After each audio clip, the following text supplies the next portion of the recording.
Yankee bitch, go home. The kids lined the walls of the school corridor, shouting this in unison as I walked down the hall to my next class. This same message was written on the blackboards of the rooms I entered, and yet not one teacher ever bothered to erase it. The teasing escalated into serious bullying and eventually physical abuse. I was 15 years old when I migrated with my family to Australia, and I'd never felt so lost and alone.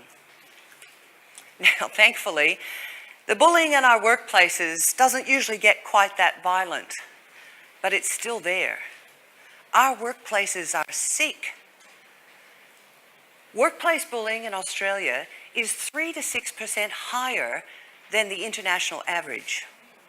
Statistically, you or the person sitting next to you has borne witness to bullying.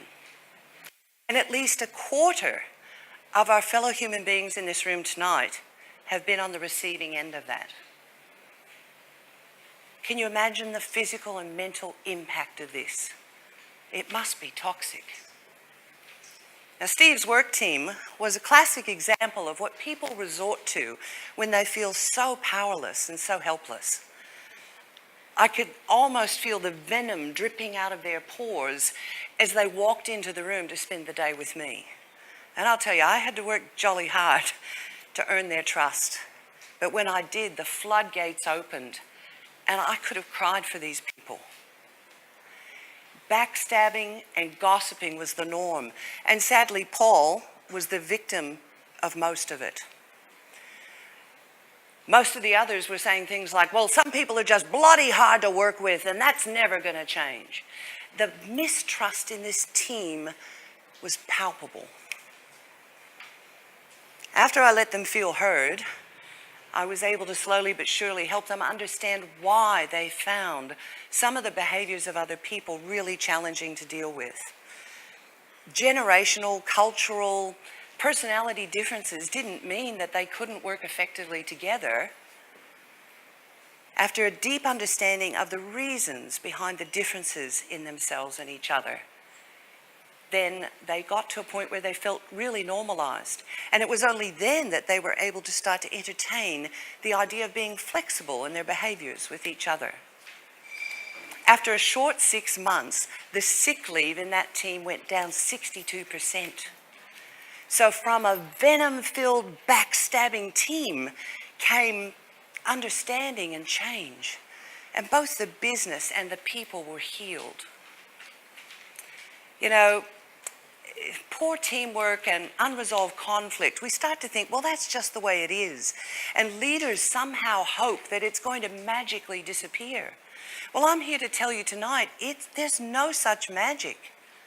While we continue to treat people as merely workers and not as human beings, and while we create this sense of and fear of retribution if somebody actually musters the courage to speak up about something, well, you heard earlier this evening, you know the saying, if you always do what you've always done. I mean, we're crazy to think that our businesses can actually thrive in these sorts of conditions. What we need are role models. And each and every one of you here tonight can step up to the plate and show your leadership in very simple but powerful and practical ways. Next time you find yourself almost ready to make that snap judgment about someone, take a deep breath and count to 10 before you actually make that judgment. Allow yourself to be curious about the motivations behind someone's behavior.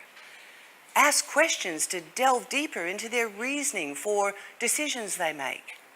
And most of all, consider the fact that perhaps your thinking is clouded by the projection of your own past experiences onto the behavior of someone else. Well, as you can see, this Yankee bitch didn't go home. But that experience left a fire in my belly that will not be extinguished. A fire that keeps me dedicated to making the world a better place by helping people understand and accept the differences in human beings. I do this in my work. And I also help people develop the skills and the courage to speak up, to have those tough but really important conversations that can reduce or even eliminate conflict. So I've taken a stand, and I'm modeling the way. And now, every one of you can too.